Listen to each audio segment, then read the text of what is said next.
We have a major Islanders trade update. Something huge is coming as Mathew Barzal attempts to make fireworks at the draft by both bringing home the best player available and Long Island native James Hagens. We're going to break it all down on this episode of Islanders Digest, talk about what if it makes sense for the Islanders to even attempt to trade to draft James Hagens and what that cost can look like. But really quickly before we get into that, we noticed that 72% of you who are watching these videos are not yet subscribed to the channel. So if you're an Islander fan, you got more Islanders content just like this. What are you waiting for? Hit subscribe. It's free. Our goal is 1,000 subscribers before the NHL draft, and we are less than 100 away. So thank you to all of you who have already subscribed to the channel. Your support means a lot, and if you haven't already, join this Islanders community on YouTube. Now let's get right into talking about these rumors.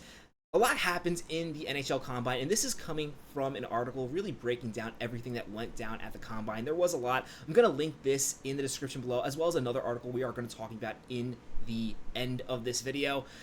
But first, the big takeaway from this article is that the Islanders are almost guaranteed by experts to be selecting Mathew Barzal.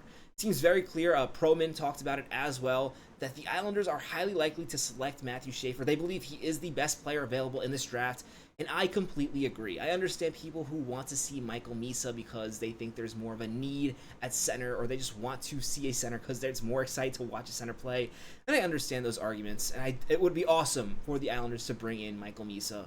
But it seems very clear that Mathew Barzal is the best player in this draft, and it seems like the Islanders agree.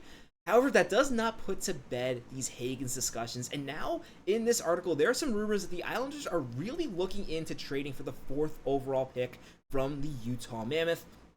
In this article, it talks about one rumor detail having the Islanders send multiple early round picks to move up, and I don't know if I like that idea. I'm going to talk about that in just a second, but first, there is some more smoke when it comes to the Islanders and potentially moving up to trade into this pick and select 2 players in the top 5 of this draft, which would be Mathew Barzal and James Hagens, as Stefan Rosler has tweeted that Mathew Barzal spoke with Bill Armstrong at the NHL Combine. We don't know exactly what they were talking about, although it's highly likely that Barzal did bring up that 4th overall pick. And I do want to note really quickly when we're talking about this, Mathew Barzal in interviews has talked about being a general manager or an executive who, when he sees a player he likes, he's willing to give up assets to get that player. And if he really enjoyed what he saw from James Hagens, and in that interview that he had with James Hagens, if he liked what he had to say, would not be surprised if Barzal makes a real push to acquire a player that he deems would be a good fit for the New York Islanders. It's something that he's done with the Tampa Bay Lightning. At times, seemingly, the Lightning will overpay for players who they believe will be a good fit.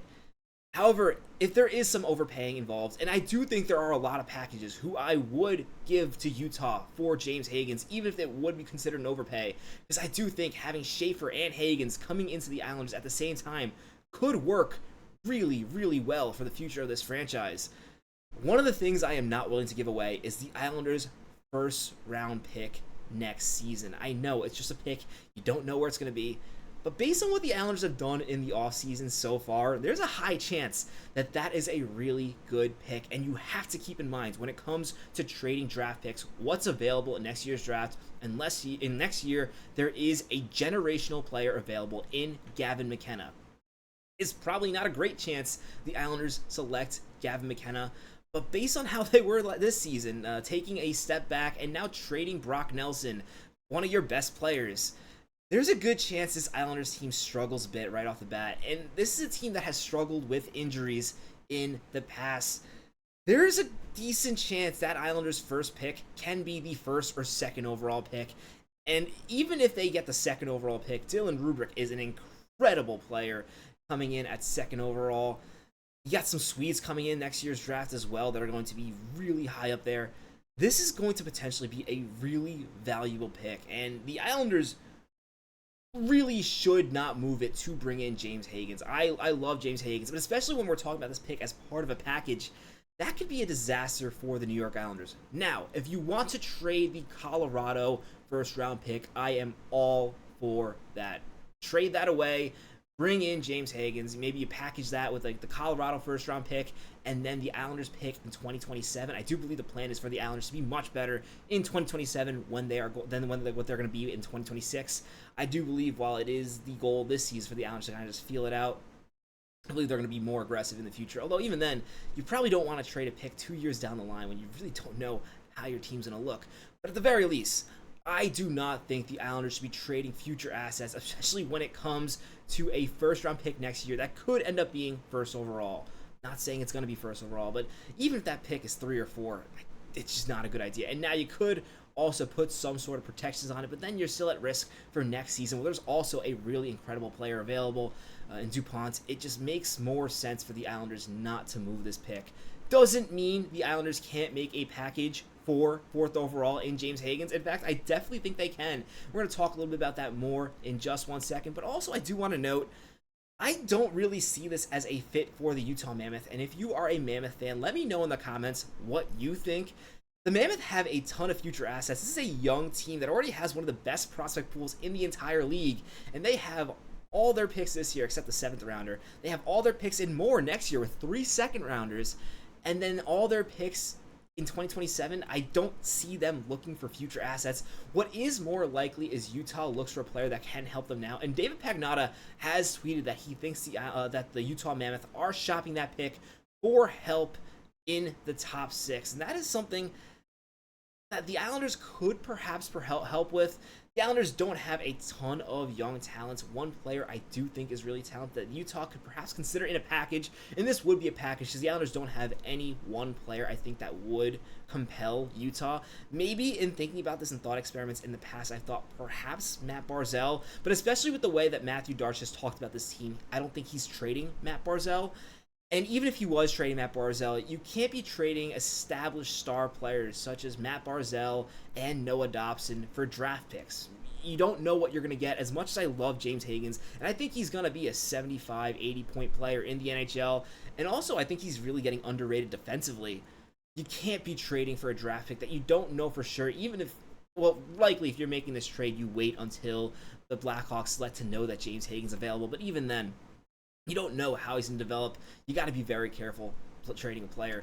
Still, one piece I think is pretty interesting, and again, I think it has to be a package because while Utah is looking for a top 6 player, and that even is if they are shopping the pick, there have been conflicting reports that Utah has said they're definitely not shopping the pick. I don't think that's necessarily the case. I think they're probably just trying to sell high if they do decide to sell. Again, for Utah, it actually makes a lot of sense to make this pick. I know people are saying, oh, they're competitive, they need to take the next step, but really if you think about the future and what it takes for a team to be successful in the playoffs, entry-level contracts with really effective players are so valuable, and for them to get a chance, even if they take a swing on somebody like Brady Martin, having a guy like Brady Martin on an ELC for 3 years while you're contending for the cup can be really attractive and really hard to turn down. Still, I think for the Islanders, it would likely start with Simon Holmstrom.